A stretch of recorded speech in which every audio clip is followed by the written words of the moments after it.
Di internet, le opportunità che offre la rete e le problematiche anche da affrontare. Volpin, abbiamo trattato un po' a tutto tondo il tema, 2 ore sono sicuramente poche, però è un tema che richiede tempo, richiede di essere discusso, richiede dialogo soprattutto, forse è il dialogo la cosa, la chiave della soluzione. Ma io penso che sì, volevo rispondere un attimo alla signorina che ha detto che sono rincitrulliti, una cosa del genere. Io voglio dire questo, che io sono felice, sono contento di sentire dire che non sono così.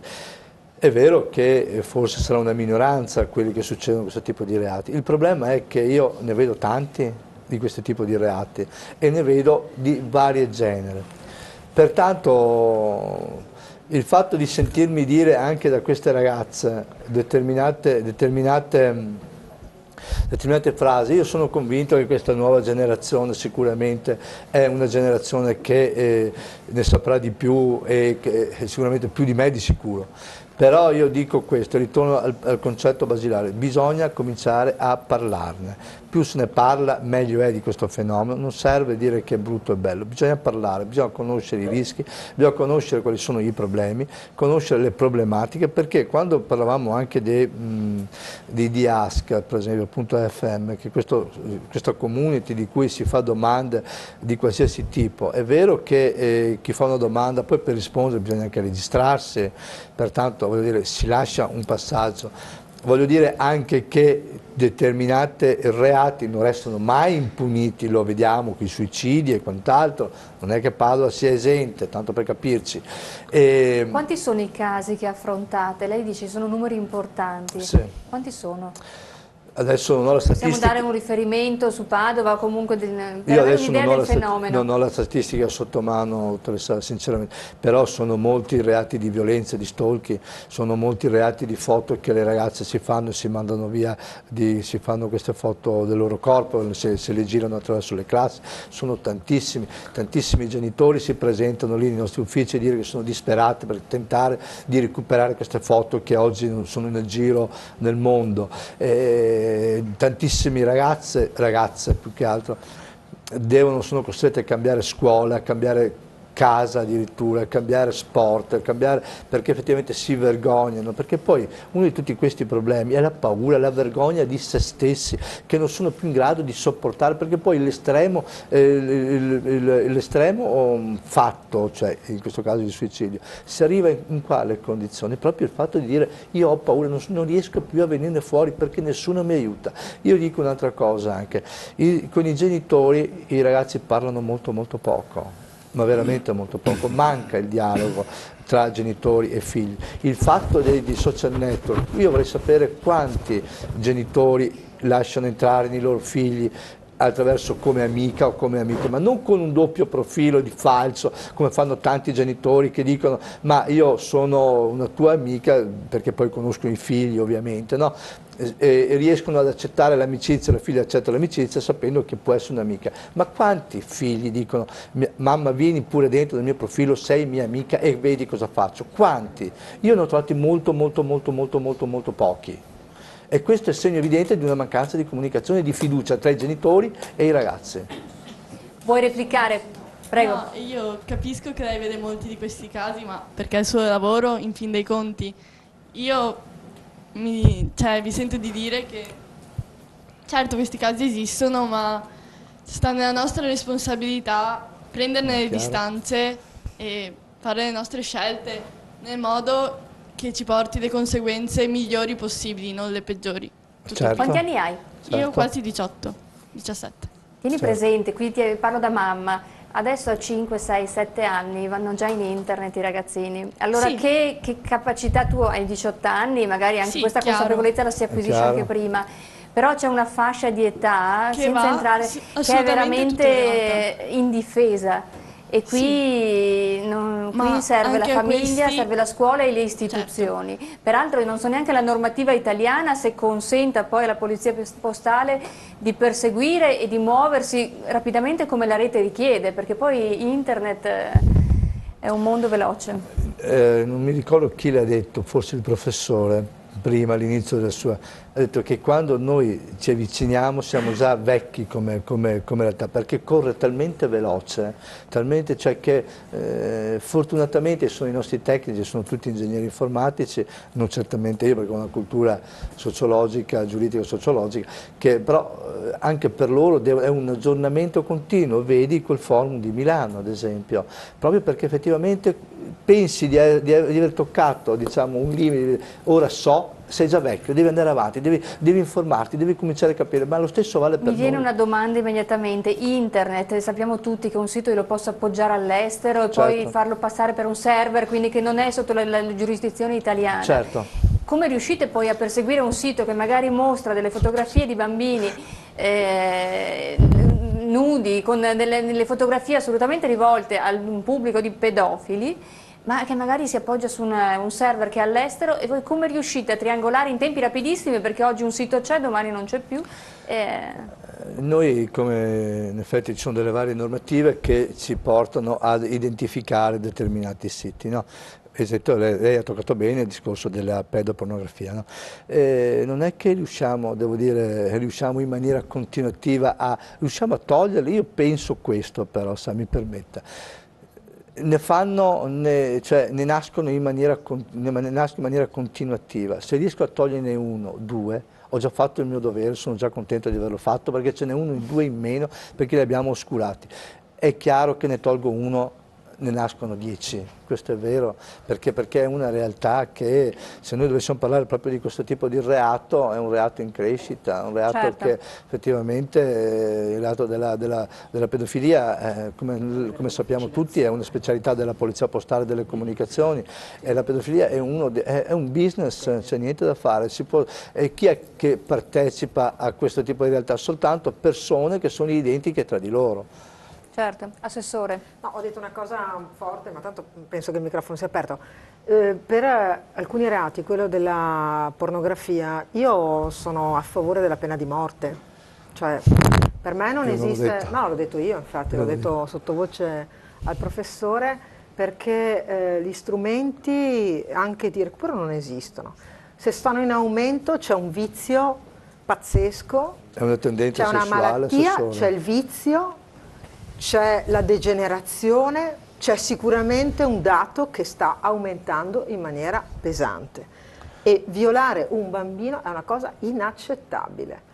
Quindi si cerca di oscurare un sito e voi fate una cosa buona e giusta.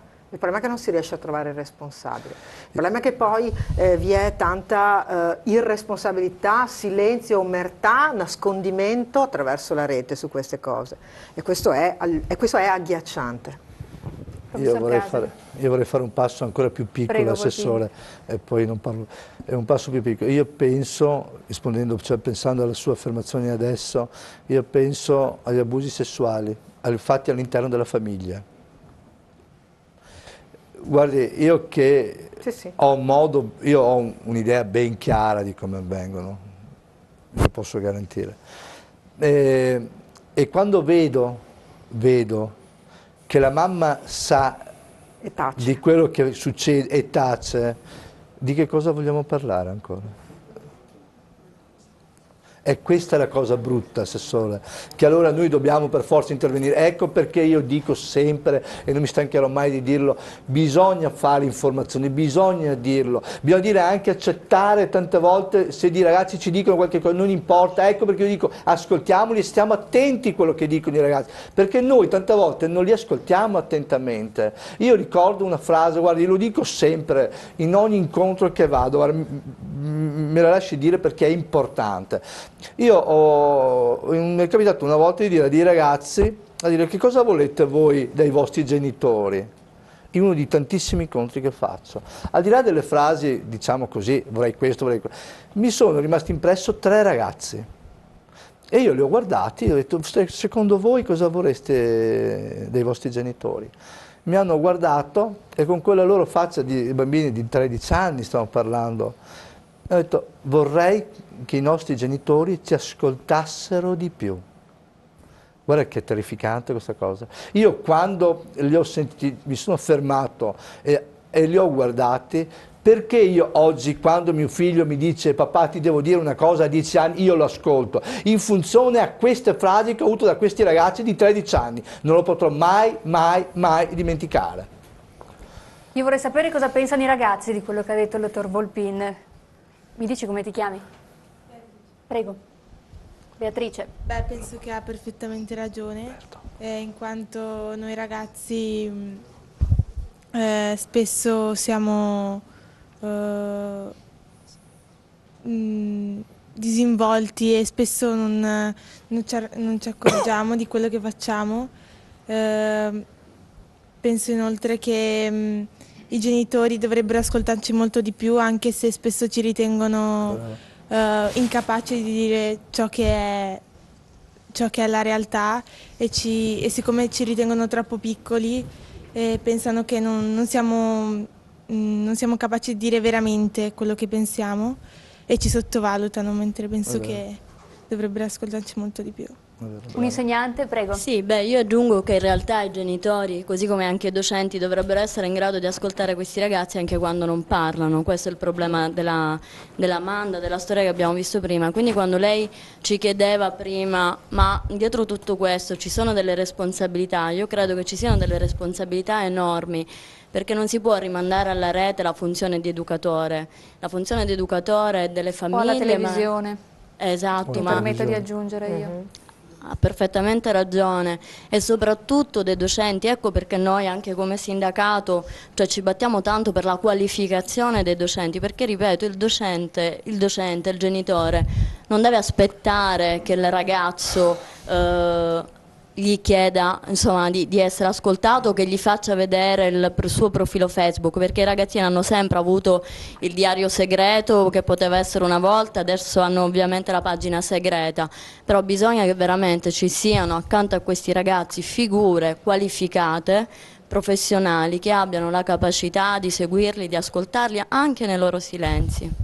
Certo, in questo senso io vorrei parlarvi di un libro, il dottor Volpin, faccio volontariamente un po' di pubblicità a questo testo. Il dottor Volpin ha scritto un libro che si chiama Via le mani dai bambini. Io l'ho letto, è molto bello perché è un libro che viene, poi ti faccio parlare un secondo solo, viene da chi lavora ogni giorno a contatto con le realtà di cui stiamo parlando, per cui ribadisco, non è la rete è buona, la rete è cattiva, ma è come viene utilizzata, e per cui è veramente un libro che traccia un percorso che è interessante da capire come genitore, ma come anche utilizzatore, come giovane che utilizza la rete. Dottor Volpin, come è nata questa idea e perché ha realizzato un libro, visto che mi sembra che le cose da fare ci siano, poi a livello professionale il tempo...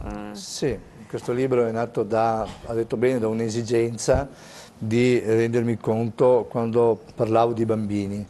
Il tutto è nato da una legge che non c'era, che era il traffico degli organi, e da lì mi sono interessato in maniera veramente continuativa sui minori, e da lì ho voluto vedere che cosa succede anche nel mondo, prima di tutto. Nel mondo mi sono accorto, ho avuto a che fare, al di là della fame del mondo, ma del lavoro minorile, della prostituzione minorile, l'accattonaggio, quello che è addirittura i bambini di Bucarest nascosti dentro nelle fogne, il traffico di organi, questo, per poi a toccare che cosa? Quello che sono le nuove realtà oggi della rete, la nuova socializzazione che parlavamo prima, che dicevamo che cosa andiamo incontro con questo libro, cioè che cosa si va incontro a questi ragazzi. Si parla degli abusi sessuali, si parla dello stalking, si parla della pedofilia, si parla della cyberpedofilia, si parla del sexting, sono tutti argomenti che io li ho vissuti intanto in prima persona, perché è il mio lavoro, come dicevamo prima, è scritto da un operatore che vive sul campo.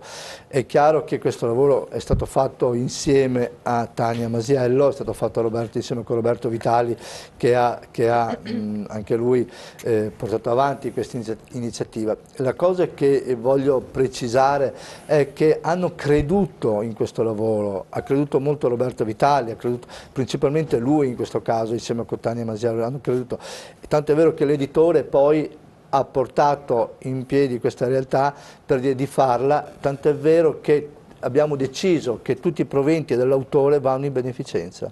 Noi a breve staccheremo un assegno di un certo tipo, di un certo valore, e lo daremo all'associazione Via le Mani dei Bambini, all'associazione AIFO, scusatemi, che l'abbiamo deciso dall'inizio, non siamo stati là a vedere che cosa guadagnavamo, no, non ci è interessato, noi volevamo fare un qualcosa per i bambini.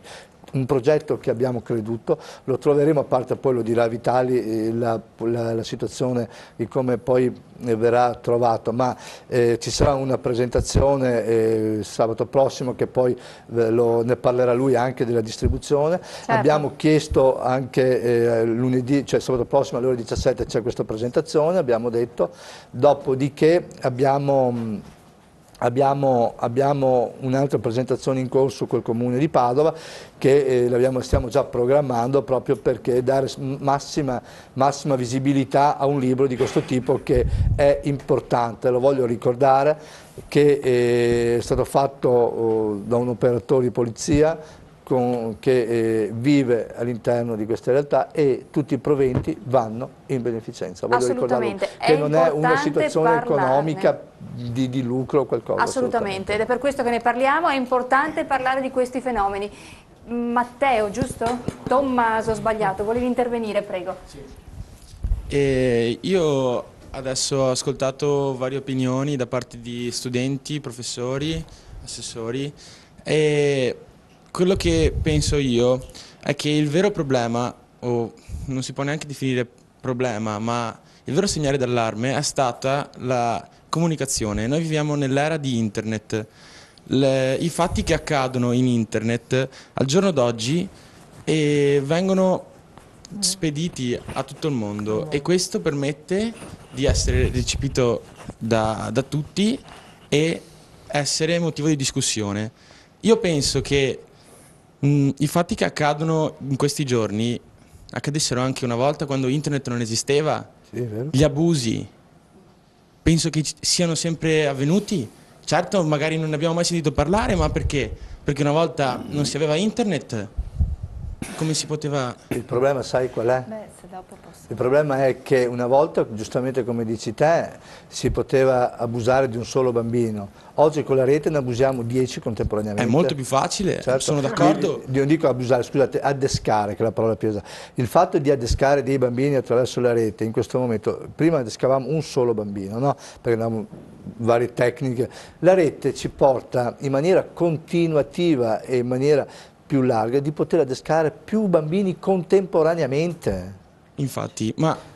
Ecco perché è più facile, è la stessa realtà quando noi andiamo a importunare le ragazze o andiamo a scrivere messaggi oppure andiamo a registrarle per poi postarle nei social network. Quante volte succedono? È molto facile, adesso è molto facile che accada questo, ma è sempre accaduto secondo me. È solo potenziata la cosa, è solo elevata la potenza. Si parla di internet come strumento così, come si può dire?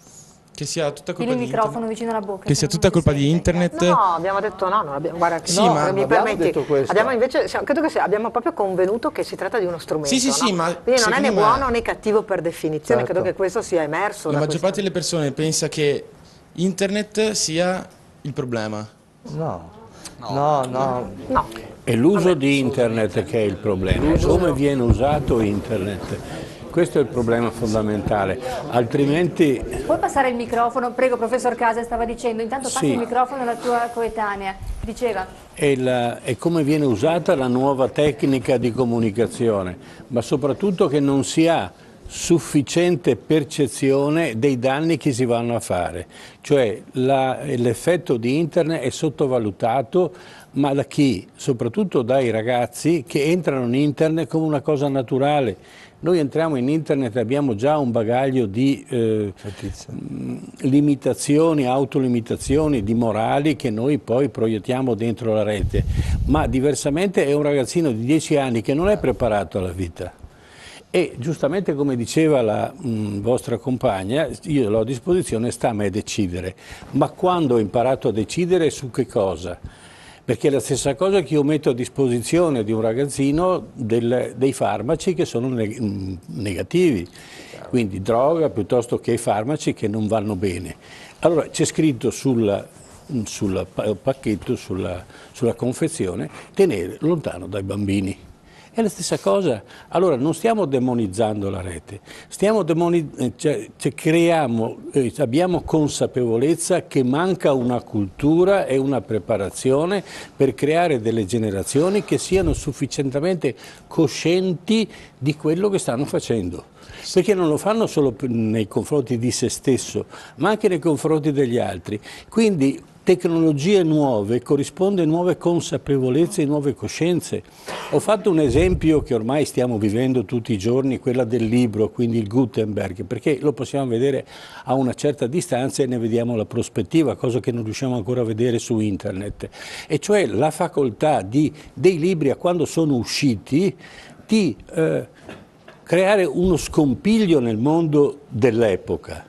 Il socio di Gutenberg, che è andato alla Sorbona di Parigi a vendere i libri a un prezzo stracciatissimo, scappò di notte perché lo volevano ammazzare.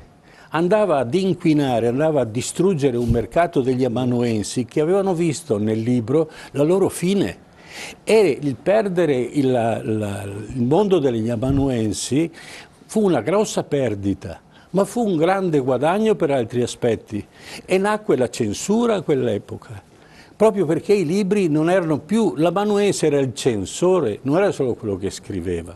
E peraltro un'altra cosa molto bella, l'amanuense spesso non sapeva leggere, sapeva scrivere, perché se avesse potuto leggere poteva modificare i contenuti, quindi era una macchina di scrittura. È un mondo che noi difficilmente riusciamo a ricostruire. Stiamo vivendo la seconda epoca Gutenberg, quindi dobbiamo creare, attraverso queste discussioni, queste esperienze che vengono scambiate tra di noi, una ulteriore consapevolezza che dobbiamo entrare nella rete e dobbiamo saperla dominare, e quindi quei principi che sembravano vani, diciamo, in un mondo dei contatti umani devono entrare anche nella rete, non possiamo lasciarli fuori, devono entrare anche loro, ma soprattutto, attenzione, che le famiglie non usino questi mezzi come babysitter, perché non insegnano.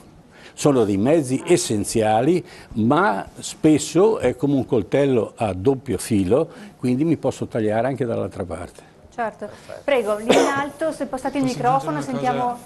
Volevo aggiungere La una replica, cosa. vai, vai. Infatti io penso che internet, i computer al giorno d'oggi nelle case vengono visti come appunto dei babysitter magari. Microfono vicino alla bocca, non ti I sentono genitori da casa, vedono grazie. un bambino di 10 anni o anche più piccolo usare un computer perché adesso ne sono in grado e cosa pensano? Cosa dicono? Starà giocando, starà facendo qualcosa di banale? E magari no, il problema è questo. Il problema è che i genitori nel momento in cui vedono un bambino che utilizza un computer dovrebbero mettersi lì con loro a usare il computer e a capire cosa fanno e soprattutto a insegnargli cosa fare. Bravo. Bravo. Posso intervenire? Sì, un secondo, sentiamo questa ragazza che aveva alzato la mano, dicevi. Mi dispiace tornare un po' dietro con il discorso, però abbiamo detto che particolari vittime di come viene utilizzato internet sono le ragazze. Ora, in terza media abbiamo avuto un incontro anche noi con la polizia postale. Non vorrei usare questo esempio come se accadesse in tutte le scuole, però dopo che ci hanno parlato dei rischi ci è stato detto, in particolare a noi ragazze, cioè, se offrite la bistecca a Rottweiler è ovvio che poi con l'attacca. Voglio dire, mi sono sentita, sono stata appena paragonata a una bistecca. Cioè, non ci sta sta cosa, e capisco che è giusto il senso di pudore, il senso di essere coscienti dei rischi che corriamo, delle stupidaggini che possiamo fare quando ci esponiamo in quella maniera, però è anche giusto dire alle persone che fanno quelle cose, non è giusto utilizzare le foto di una persona senza il suo consenso, non è giusto sfruttare la stupidaggine di qualcuno a fini che alla fine portano a cose come abbiamo visto con Amanda e con altri casi che non abbiamo parlato. Però.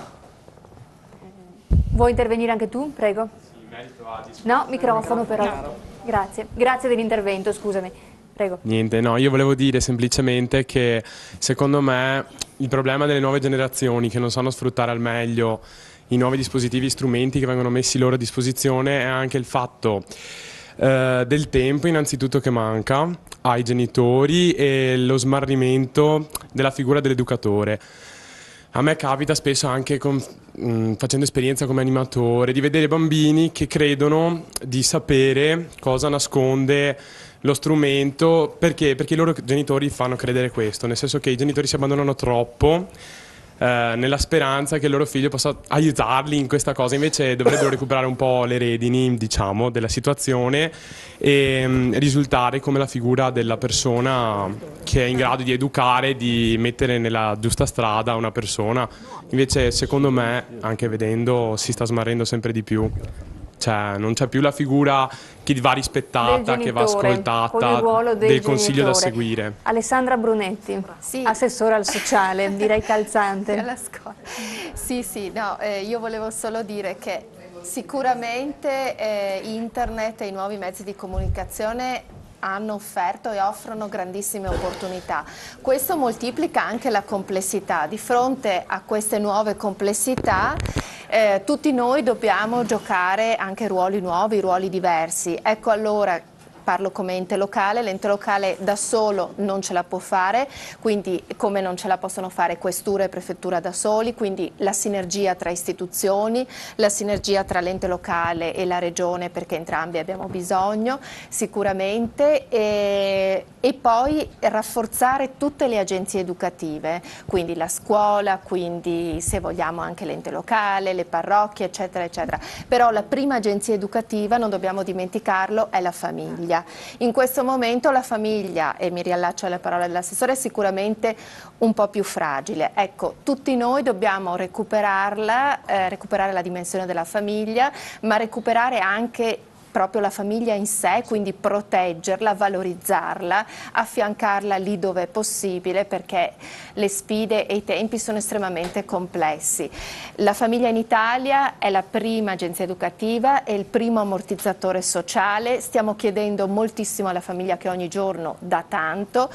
La signora prima, la Presidente dell'Associazione Agorà, ricordava l'esempio virtuoso che c'è all'OIC dell'intergenerazionalità. Questo è un welfare veramente avanzato, positivo, che anche noi come ente locale stiamo perseguendo.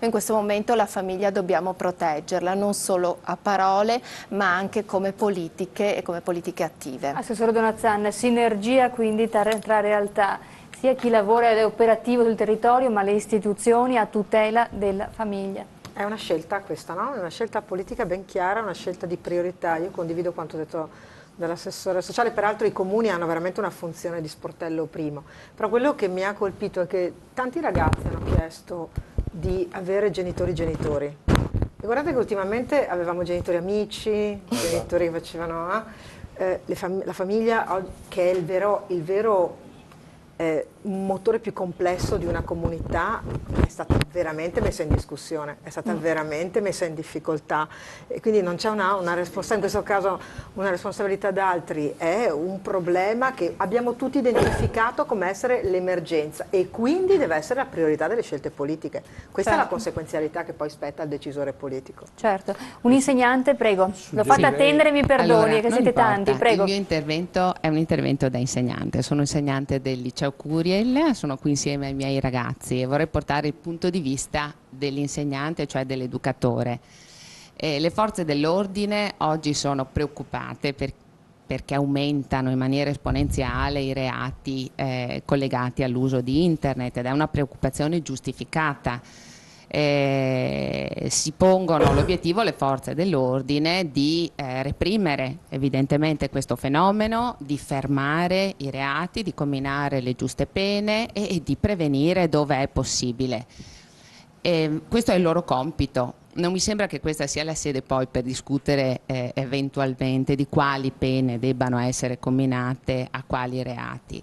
Invece siamo partiti, e vorrei ricordarlo, da una discussione che metteva in luce gli aspetti positivi dell'uso dell'informatica e anche del web nella scuola, e vorrei ricordare che questi aspetti positivi sono tanti e sono molto anche rilevanti. Abbiamo parlato del registro elettronico, dell'uso dei tablet. Io vorrei ricordare nel nostro liceo esiste una piattaforma per l'e-learning. Noi facciamo anche una didattica attraverso questa piattaforma multimediale, un nuovo modo di insegnare che fa crescere noi insegnanti e fa crescere gli studenti, non solo, ma io ricordo un altro piccolo esempio, ecco, per dire dell'aspetto positivo di internet. Nella nostra scuola abbiamo molti scambi culturali. Con la mia classe ne sto avviando uno, i ragazzi sono stati messi in contatto tra di loro, gli abbinamenti sono stati comunicati, i ragazzi sono messi in contatto come? Attraverso Facebook, attraverso il gruppo di WhatsApp, e la cosa sta funzionando molto bene perché si creano le basi per quella conoscenza e quell'amicizia che ovviamente poi dovrà svilupparsi in un mondo che è sempre più piccolo, peraltro grazie alla rete. In contatto, no? Direttamente. Ecco, quindi questi possono essere degli usi positivi. Ci poniamo il problema adesso come educatori di che cosa fare per aiutare questi ragazzi a essere responsabili nell'uso di uno strumento che è utile ma al contempo pericolosissimo. Allora, io credo che consapevoli, vedo come termine, demonizzare no? lo Perché strumento sia la cosa sembra più sbagliata. Demonizzare questo strumento o proibirne l'uso sia la cosa più sbagliata che si può fare. Innanzitutto quando si proibisce qualcosa sappiamo bene che scatta, no? Quel meccanismo per il quale il fascino, no, del proibito crea il desiderio, e quindi credo che proibire sia addirittura controproducente in questo caso. Certo che noi dobbiamo dare informazione, dobbiamo aiutarli ad acquisire gli strumenti per essere attenti, responsabili, per non fare errori. Dobbiamo sempre dialogare con loro, però io aggiungerei una cosa proprio da insegnante e da educatrice: alla fine dobbiamo dargli fiducia. Se vogliamo che questi ragazzi siano forti, perché devono affrontare un problema importante e una situazione di pericolo grave, se devono essere forti, noi dobbiamo renderli forti. Se noi non gli diamo fiducia non saranno mai forti, e solo quando noi, dopo aver dato informazione, strumenti, preparazione, sostegno, gli diamo anche fiducia, è solo allora che possiamo renderli autonomi e forti. In questo senso gli insegnanti, per essere come i genitori, di fianco ai ragazzi e condividere una tecnologia che spesso è estranea, hanno bisogno anche di conoscere questa tecnologia e anche un percorso di formazione. In un momento storico dove la scuola vede dei tagli importanti, questa formazione del docente, perché in un contesto scolastico il genitore poi dovrà farsela a casa per conto suo, però sicuramente se microfoniamo, eccola qua. Io credo che ci debba essere un reinvestimento nella scuola, ma a livello serio. Io qua avevo uno stralcio della legge di stabilità e quindi tutti i tagli che si faranno per la scuola, quindi credo che a questo punto come insegnante, in primis, alla luce di quanto è stato detto questa sera e che condivido, dobbiamo, e anche condivido quello che un'altra volta aveva detto il professor Casa, quello di riprenderci la nostra dignità e di lottare per la nostra dignità. Lottare anche perché comunque lo Stato ritorni a reinvestire nella scuola e quindi ci formi, perché noi per primi dobbiamo essere vicino a questi ragazzi e, come diceva la mia collega, anche ascoltare tutti i silenzi e intercettare le loro difficoltà, quindi famiglia ma anche un ruolo fondamentale della scuola. Certo, chi ha investito è anche un'azienda privata. Io continuo a ricordare il libro del dottor Volpin, Via le mani dei bambini. Ricordo che il ricavato va tutto in beneficenza, per cui non è una questione economica, e viene da chi vede ogni giorno problematiche della rete. Ribadisco, non si sta demonizzando la rete, però parlare è fondamentale. Questo investimento che la sua casa editrice I15 ha fatto sicuramente in un campo molto delicato. Il discorso viene molto da lontano, cioè noi abbiamo conosciuto Gianfranco diverso tempo fa, è una persona di estrema spessore sia professionale che anche morale. Fortunosamente lavoriamo per una casa editrice, quindi è nata una sinergia. È stato semplice, diciamo, individuare un libro veramente di grosso valore, metterlo a punto, lavorarlo e pubblicarlo. Quello che adesso stiamo facendo faticosamente, perché comunque rubiamo tutto il tempo al nostro lavoro per fare questa cosa, ma ci piace, ci crediamo, vogliamo che sia effettivamente fattibile. E stiamo contattando associazioni, enti, stiamo contattando qualsiasi tipo di realtà che ci aiuti nel sociale a divulgare questa pubblicazione, che è prevalentemente rivolta ai genitori, quindi cerchiamo di dare ai genitori gli strumenti per capire dagli atteggiamenti del figlio, se c'è qualcosa che non quadra. Sotto anch'io ragazzo, tutti lo siamo stati, a tutti piaceva, tutti avevamo il gusto del proibito, no? Quindi tutti abbiamo cercato di fare cose di un certo tipo. La rete è diversa, cioè crea dipendenza, crea assuefazione, è complicato il discorso, uno può sì giocare, può servire come parcheggio per il bimbo, come erano anni fa le cassette con i telefilm, quello che è. Oggi crea dipendenza, quindi è molto più pericoloso il discorso di non vedere per 32 volte i 7 nani per televisione su videocassetta e farsi 3 ore al computer in cameretta, nessuno sa quello che succede. Certo. Butto una tweetata e poi smetto, come diceva l'assessore prima, cioè la tweetata, dopo la risposta non ce l'ho. Volevo chiedere ai ragazzi quanti dei loro genitori hanno le password del loro iPhone o del loro tablet o di Facebook. I genitori dicono che non serve, senza microfono, quindi rispondo io in questo senso. È importante parlare. Do la parola alla signora Rinaldo solo se ha il microfono, però. Se l'hai procurato? Perché siamo in chiusura. Mentre glielo passano, io... Secondo me non è giusto avere la password dei figli. Cioè, io credo, per il tema della fiducia di cui sopra, no, forse a 10 anni il telefono magari neanche dovrebbe averlo. A 10 anni non posso neanche permettere di usare. Parlo di minori io, non parlo di... senza una supervisione. Questo è. Ma anch'io mettevo i miei segreti nel diarietto. Certo. No, e la mia responsabilità mi è stata insegnata dai miei genitori con una presenza vera, cioè accompagnandomi, essendoci. Mia mamma non è una mia amica, non lo è mai stata, è la mamma. E per carità, io sono di una generazione altra, però anche per me il tema della fiducia collegato con la responsabilità è fondamentale. Io non voglio violare la dimensione privata del ragazzo, voglio insegnare al ragazzo, alla ragazza che certe cose non si fanno per una scelta vera personale. Poi ci sono i minori, quelli che hanno bisogno di tutele, allora io non gli metto la password, semplicemente gli vieto di entrare in alcuni posti, e questo dovrebbe essere forse la griglia di accesso. No. Prego, è un genitore o un insegnante? Insegnante. Allora, si chiama? Marabesi Ivette. Prego. Severi. Allora, io voglio continuare con il discorso della collega che condivido pienamente e velocissima dico che io mi sto divertendo da morire in classe, utilizzando il tablet, facendo quello che stiamo facendo, li ho qua davanti, mi sembra che anche loro apprezzino questo modo di procedere, quindi vi confesso che un po' st'ambiente cupo per carità è innegabile che ci siano delle negatività come in qualsiasi altro ambito, però io vorrei che anche un attimo vedessimo la positività di questo strumento. Drammatizziamo Ma moltissimo, cioè la didattica secondo me uno strumento del genere la fa stravolgere e quindi anche chi è stanco di insegnare in un certo modo con queste opportunità veramente fa leva su qualcosa che secondo me è eccezionale. Certo. Quindi io vedrei questa cosa. Allora, visto che dobbiamo drammatizzare, vorrei sapere i suoi ragazzi cosa dicono di lei. Ha imparato a usarlo? Non si fanno queste domande. Perché... non si fanno queste domande. Come non si fanno? Stiamo drammatizzando, lo facciamo fino in fondo. Ragazzi, chi è? È la vostra insegnante, vogliamo sapere come se la cava. Attenzione al voto. Che voto diamo? Attenzione al voto. Allora, quest'anno, questo nuovo progetto con la nostra professoressa, abbiamo completamente cambiato il modo di affrontare la lezione. Infatti non è più che lei entra, spiega, noi ascoltiamo e poi a casa ci dobbiamo assorbire tutto e fare gli esercizi. Alla vecchia, insomma. Com'è? Racconta a casa. Adesso lei viene, noi sappiamo già cioè noi ci siamo già visti gli argomenti a casa. Sì.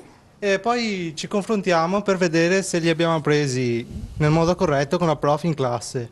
E se ci sono problemi li risolviamo, ma se non ci sono problemi si va avanti. Poi ci sono anche i gruppi in classe che si aiutano a vicenda per risolverli, quindi si lavora in piccoli gruppi ma anche nel collettivo con la prof. Certo, quindi questo vuol dire anche maggiore dialogo. Prima Sì. dicevamo la rete a volte toglie il dialogo, in questo senso tu stai portando un'esperienza che invece dice crea una tavola rotonda, quindi un dialogo Sì. su dei temi. Grazie. Le do la parola, poi siamo in chiusura, ribadisco, vorrei trattare un'altra puntata e altre puntate sul tema perché è enorme. A volte abbiamo preso una deriva parlando più di un aspetto, ma sono veramente molteplici. Prego, professore. Sì, una cosa velocissima. Io ho fatto un incontro con questa classe la settimana scorsa di medio periodo per vedere come sta andando. La parola che gli studenti hanno usato di più è stata condivisione. Io credo che questo dica tantissimo perché al di là dello strumento, al di là dell'apprendimento, quello che questo strumento consente di imparare a fare è lavorare insieme e questo rispetto alla lezione frontale mi pare un avanzamento enorme. Permette di aggiungere uno strumento utilizzato in maniera con un percorso, con un seguito, per cui con dei docenti formati, con delle responsabilità che insegnano ad utilizzare correttamente uno strumento, quindi non viene utilizzata la rete come una babysitter alternativa al tempo che invece io genitore o io insegnante dovrei dedicare. Questo strumento ha bisogno di un apprendimento, bisogna apprendere a usare lo strumento. Certo, certo. Assessore, le faccio chiudere la trasmissione. Mamma mia, Cosa no, mi dice in chiusura? Abbiamo fatto un appuntamento, vorrei 2 assessori questa sera, un appuntamento con tanti giovani, direi tutti preparatissimi, una rete che ha diversi aspetti, sicuramente abbiamo cercato di vederli un po' tutti, ma il tempo è veramente ma sono poco. infiniti e indefiniti probabilmente, perché è in continuo movimento. Io, ecco io non regalerei mai a mio figlio un cellulare iPhone. Non lo farei mai stare sulla rete, piccolo, un bambino piccolo ovviamente, no? Da solo è uno strumento, ma per la didattica è diventato un veicolo straordinario e noi abbiamo cercato di potenziarlo, pur non avendo competenze dirette come regioni, abbiamo cercato di favorirlo. Però su tutte è il tema per me della responsabilità di ciascuno, cioè i genitori verso i loro figli, i ragazzi quando crescono con quella cassetta degli attrezzi che poi ti fa decidere se una cosa è buona o cattiva per te, ma anche per una dimensione di comunità, perché questa è l'etica che manca oggi. Certo. Soprattutto nella rete. Assessore Brunetti. Chiuderei con delle parole chiave, opportunità, però anche prevenzione, attenzione, sinergie tra istituzioni e anche sensibilità. In questo direi che magari la presenza di 2 assessori donna può dare qualcosa in più in queste materie specifiche. Condivido. Volpin. Parlava di condivisione la direttrice. Allora, nel libro c'è una cosa molto simpatica alle ultime 2 pagine, che c'è il contratto di fiducia per l'uso corretto del cellulare tra i genitori e i figli. È una cosa che è anche simpatica perché ci sono delle regole come una fase contrattuale, quelle civilistiche, no? Dire tu bambino fai il bravo e che allora noi ti regaliamo un cellulare in base alla firma che poi l'ha fatto con la moto quando ero a 14 anni, mi hanno regalato la moto invece del motorino. Con la firma del genitore e la firma del bambino. Questo è simpatica questa cosa, voglio dire, perché ti dà l'opportunità di cominciare a crescere dall'inizio, ammesso che uno lo voglia fare, e dire bene, ti do questo strumento, ma deve essere recepito, deve essere veramente messo, come dicevano anche tanti ragazzi oggi, la responsabilità di quello che avviene attraverso, anche perché il cellulare non serve avere un computer, col cellulare se noi pensiamo facciamo qualsiasi cosa oggi. Ecco, e volevo dire anche l'ultima cosa in merito al libro. Il libro ovviamente dà tantissimi consigli, perché poi sapete parlare di dire succede questo, succede quello, succede quell'altro, abbiamo parlato di tanti avvenimenti. Il libro dà dei consigli in merito a questi fatti, cosa bisogna fare, come approcciarsi, come poter anche affrontare determinati problemi. E io penso che al di là adesso del libro, penso che questa serata sia stata veramente positiva per tutti quanti, perché ci ha dato l'opportunità intanto di vedere i ragazzi, di capire anche loro, e penso che se possiamo veramente, lo ribadisco sempre, poter unire queste 2 realtà, genitori e figli, e poter parlare tra di loro, e ribadisco un concetto proprio dal punto di vista sociologico, e condivido quello che ha detto l'assessore regionale: io sono tua mamma e io sono tuo papà. Non scambiamoci mai i ruoli, tu fai il figlio, noi facciamo i genitori. Su questo punto non si discute, perché solo da qua si perde se no il fatto dei ruoli che sono fondamentali. Grazie a tutti voi, grazie agli ospiti che sono intervenuti. Vorrei chiudere la puntata con uno dei ragazzi, io qui vicino ho Mora, e vorrei sapere cosa ne pensa di questa puntata. Buonasera. E vorrei sapere cosa ne pensi di questa puntata dove si è detto che il dialogo, la condivisione è importante e che gli adulti devono sapere ascoltare, imparare ad ascoltare e dare fiducia ai giovani. Allora, secondo me, qua avendo presente i professori, cioè la scuola, l'istruzione, i nostri genitori a casa che ovviamente ci stanno seguendo, noi presenti e poi i rappresentanti dello Stato, io direi che abbiamo bisogno di tutte queste istituzioni, la famiglia, la scuola e lo Stato, per poter affrontare questa situazione che a mio avviso è molto delicata, in quanto noi siamo ancora giovani, adolescenti, che stiamo imparando a crescere e a capire che la realtà è ben diversa da quella che da bambini pensavamo. Mentre adesso, crescendo, capiamo tante cose, capiamo i pericoli, però abbiamo bisogno sempre di qualcuno di più grande per poterci aiutare ad affrontarli nel modo migliore.